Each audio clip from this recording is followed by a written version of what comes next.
sana içimden. Ne yapayım sevgilim, seviyorum işte. Sevda dağlarına adımı yazdım. Elbet bir gün bana dönecek diye. Elbet bir gün bana dönecek diye.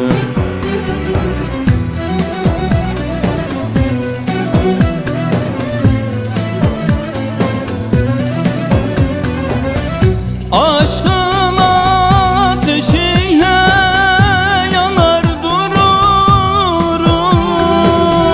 Sevdamı kimlerden soran bilmiyorum. Çaresiz kalmışım, yapayalnızım. Ne yapayım sevgilim, seviyorum işte. Ne yapayım sevgilim, seviyorum işte.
Gurbetten sılaya uzanan yollar, sevdiğime haber götüren yollar.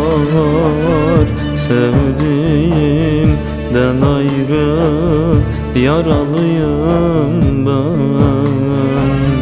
Yalnızlık çok zordur, gel de bana sor. Yalnızlık çok zordur, gel de bana sor.